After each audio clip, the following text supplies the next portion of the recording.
D students good morning. ఇవాళ subject పేరు geriatrics అంటాం. గెరియాట్రిక్స్ అంటే ఏంటిది? It is the study of old age. వయసు మళ్ళిన వాళ్ళు ఉంటారు కదా, ముసలి వాళ్ళు, వారి గురించి చదివేటువంటి శాస్త్రాన్ని ఏమంటాం మనము? గెరియాట్రిక్స్ అంటాము, లేదా ఓల్డ్ ఏజ్ కేర్ అంటాము. సో ఈ ఏజ్లో what are the major changes observed in this ageing? So age ఉన్నప్పుడు, ఎక్కువైనప్పుడు మనకు కనిపించేటువంటి మేజర్ చేంజెస్ ఏముంటాయి, ఓల్డ్ ఏజ్లో వచ్చేటువంటి చేంజెస్ ఏమో చూద్దాం మనం.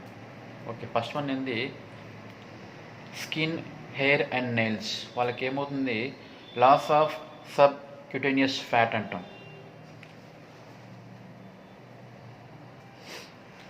సబ్ క్యూటేనియస్ అంటే స్కిన్ క్రింద, సబ్ అంటే కింద, స్కిన్ కింద ఉన్నటువంటి ఫ్యాట్ అంతా ఏమవుతుంది? తగ్గిపోతుంది. థిన్నింగ్ ఆఫ్ స్కిన్, మనలాగా వాళ్ళ స్కిన్ మందంగా ఉండకుండా సన్నబడిపోతుంది.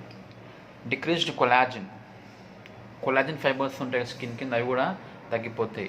నైల్స్ బ్రిటిల్ అండ్ ఫ్లేక్, గోర్లు ఏమవుతాయి? చాలా మృదువుగా సన్నగా అయిపోతాయి, ఈజీగా అవి ఏమవుతాయి?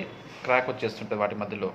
హెయిర్ పిగ్మెంట్ డిక్రీజెస్, కంటి కాకుండా ఇక్కడ మనకి హెయిర్ అంటే ఇక్కడ వెంట్రుకల యొక్క పిగ్మెంట్ అంటే వర్ణకం, రంగు తగ్గిపోవడం వల్ల హెయిర్ ఏమవుతుంది? నలుపు రంగు కాకుండా మెల్లమెల్లగా అది ఏమవుతుంది? వైట్ అయిపోతుంది. ఈవెన్ హెయిర్ థిన్, సన్నగా అయిపోతుంది. లెస్ స్వెట్ గ్లాండ్స్, స్కిన్లో ఉన్నటువంటి స్వెట్ గ్లాండ్స్, శ్వేతగ్రంథులు అంటాం, అవేమవుతాయి? తగ్గిపోతాయి. కాబట్టి వారికి తక్కువ మోతాదులో చెమట పడుతుంటుంది. టెంపరేచర్ రెగ్యులేషన్ డిఫికల్ట్, అంటే మన బాడీ యొక్క టెంపరేచర్ని రెగ్యులేట్ చేయడం, నియంత్రించడం అనేది తగ్గిపోతుంది. యూజువల్లీ మనకు హైపోథలామస్ వలన టెంపరేచర్ ఆఫ్ బాడీ ఏమవుతుంది? నార్మల్గా రెగ్యులేట్ అవుతూ ఉంటుంది. సో ఇక్కడ వారికి ఆ సామర్థ్యం తగ్గిపోయి వాళ్ళు టెంపరేచర్ని వాళ్ళంతకు వాళ్ళే కంట్రోల్ చేసుకోవడం వీలు కాదు. అప్పుడు వాళ్ళు ఏమవుతారు? చలికాలంలో ఎక్కువగా చలి పడిపోవడము, ఎండాకాలంలో ఎక్కువగా ఎండ పడిపోవడం, వేడి కావడము, హీట్ కావడం అనేది అవుతుంటుంది అన్నమాట.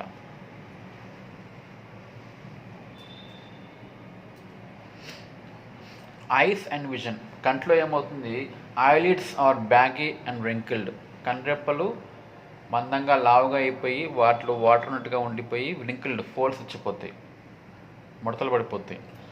ఐస్ డీపర్ ఇన్ సాకెట్స్, కనుగుడ్డు లోపలికి బాగా గుంతలుగా ఉంటుంది. కంజంక్టైవా థిన్నర్ అండ్ ఎల్లో, కనుగుడ్డు యొక్క బయట ప్రాంతం ఉన్నటువంటి కంజంక్టైవా అనేది సన్నగా అయిపోయి ఎల్లోయిష్ అయిపోతుంది. ఐరిస్ ఫేడ్స్ అంటాం. ఐరిస్ అంటే ఏంది? కన్నులోని నల్లగుడ్డు కొంచెం ఫేడ్, దాని యొక్క ఏమంటారు, ఫేడ్ అయిపోవడం, కలర్ అనేది తగ్గిపోవడం ఉంటుంది. పీపుల్స్ స్మాలర్, కనుపాప సన్నగా అయిపోతుంది.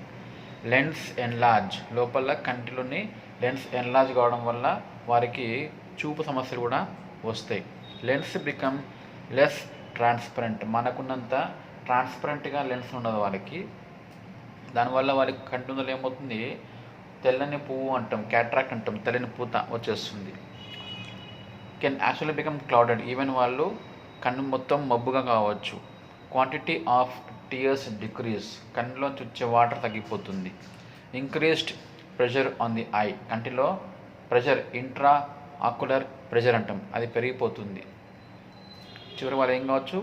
దే మేక్ బికమ్ బ్లైండ్, కంటి చూపు కోల్పోవచ్చు. Next years and hearing loss, చెవిలో ఏమవుతుంది?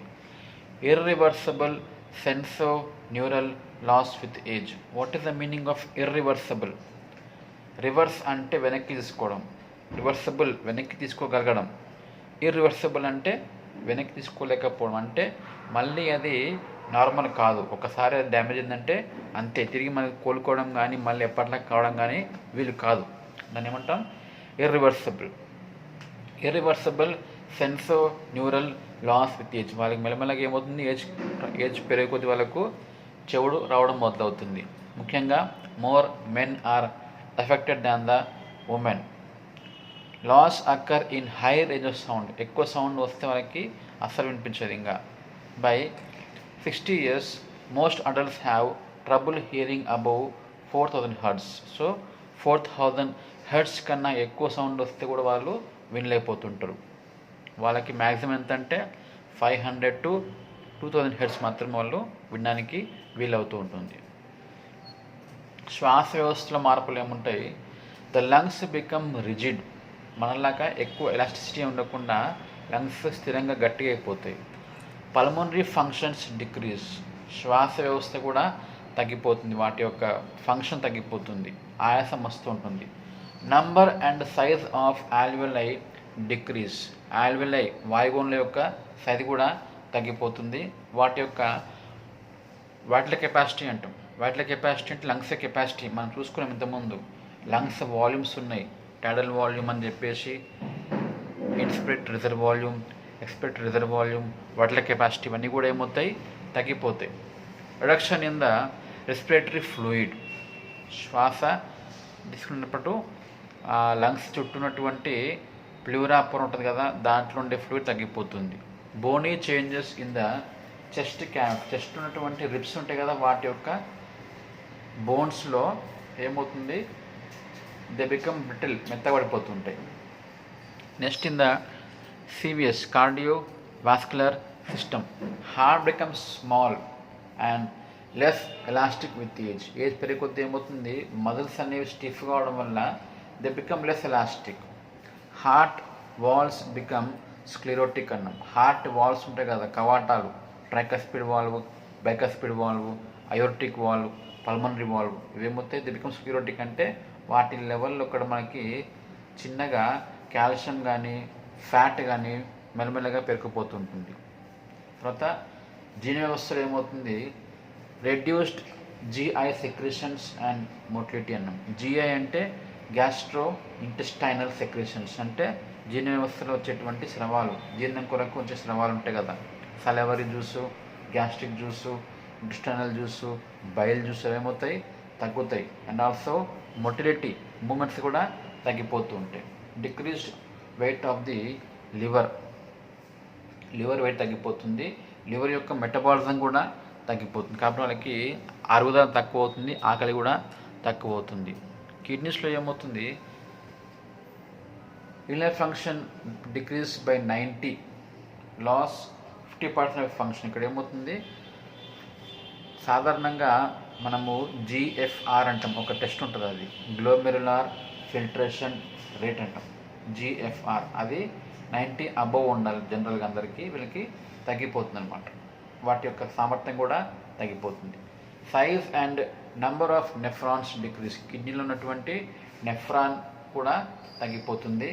బ్లాడర్ యొక్క మజిల్స్, మూత్రాశయం యొక్క బ్లాడర్ యొక్క మజిల్స్ కూడా వీక్ అయిపోయి ఏమవుతుంది? వారికి ఇన్వాలంటరీ, వాళ్ళ కంట్రోల్ లేకుండానే ఒక్కోసారి ఏమవుతుంది?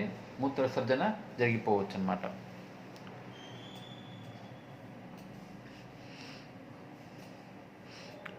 శ్వాస తర్వాత నెక్స్ట్ ఇప్పుడు జెంటల్ పునరుత్పత్తి వ్యవస్థ ఏమవుతుంది? మగవారిలో అయితే హార్మోన్స్ తగ్గిపోతాయి. ఏ హార్మోన్స్? ముఖ్యంగా టెస్టోస్టిరాన్ హార్మోన్ తగ్గిపోతుంది. కాబట్టి వాళ్ళకి టెస్టిస్, వృషణాలు అంటాం, అట్రోఫీ, కృషించిపోవడం ఉంటుంది. Erections take more time. వాళ్ళలో లైంగిక సామర్థ్యం అనేది తగ్గిపోతుంది అన్నమాట. సెక్స్లో పాల్గొనడం అనేది వాళ్ళకి తగ్గిపోతుంది. ఫీమేల్లో ఏమవుతుంది? ప్రొజెస్టరాన్ హార్మోను, ఈస్ట్రోజన్ హార్మోను రెండు కూడా డిక్లైన్, పడిపోతాయి, లెవెల్స్ తగ్గిపోతుంది. Ovulation ceases. ఓవులేషన్ అంటే ఏంది? ఓవం, అండము యొక్క విడుదల ఏమవుతుంది? సీజెస్, ఆగిపోతుంది. ఒక 40-45 ఇయర్స్ తర్వాత వాళ్ళకి నో ఓవులేషన్, ఫలదీకరణ అనేది జరగడానికి ఓవం ఉండాలి, అది ఉండదన్నమాట.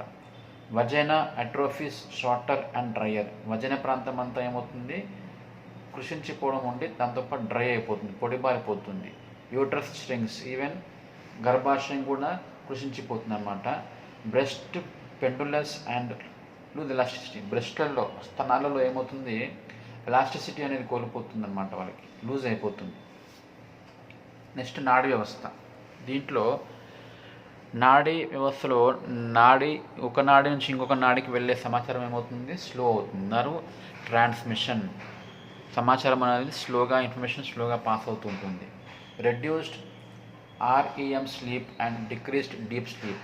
REM స్లీప్ అంటే ఇక్కడ ఏంటంటే రొటేషన్ ఆఫ్ ఐబాల్ మూమెంట్స్ అంటాం. కంటిలో కనుగుడ్డు మూమెంట్ ఉంటుంది, తగ్గిపోతుంది వాళ్ళలో డైట్ స్లీప్లో. దే బికమ్ ఈవెన్ ఇన్సోమ్నిక్, నిద్ర తక్కువ అవుతుందన్నమాట. తర్వాత మస్క్యులో స్కెలిటల్ సిస్టమ్, దీంట్లో లీన్ బాడీ మాస్ డిక్రీజెస్, వాళ్ళు సన్నగా అయిపోయి వాళ్ళ బాడీ యొక్క మాస్ తగ్గిపోతుంది. బోన్ మినరల్ కంటెంట్ డిమినిష్డ్, బోన్స్లో ఉన్నటువంటి మినరల్స్, ఖనిజాలు, ముఖ్యంగా కాల్షియము, ఫాస్ఫేట్స్ అవి తగ్గిపోతాయి. లెస్ రెసిస్టెంట్ కనెక్టివ్ టిష్యూ, వాళ్ళకి కనెక్టివ్ టిష్యూ తగ్గిపోతుంది, అంటే కణజాలాలు కూడా తగ్గిపోతాయి. నెక్స్ట్ ఇమ్యూన్ సిస్టమ్, దీంట్లో ఏమవుతుంది, decline in the immune system, వ్యాధిని నిరోధించే శక్తిని వాళ్ళకి కోల్పోతూ ఉంటారు అన్నమాట. యాంటీబాడీ రెస్పాన్స్, అంటే వారికి బయట నుంచి ఏదైనా యాంటీజెన్ వచ్చి అటాక్ చేస్తే తిరిగి యాంటీబాడీతో రెస్పాన్స్ ఇవ్వాలి, ఆ రెస్పాన్స్ కూడా తగ్గిపోతుంది. ఈవెన్ ఫ్యాటీ మ్యారో, బోన్స్లో ఉన్నటువంటి ఎముకలలో ఉన్నటువంటి ఫ్యాటీ మ్యారో అనేది తగ్గిపోయి దాంట్లో రెడ్ మ్యారో అనేది వచ్చేస్తుంది అనమాట. ఇవి ఓల్డ్ ఏజ్లో ఉన్నటువంటి చేంజెస్, మార్పులు.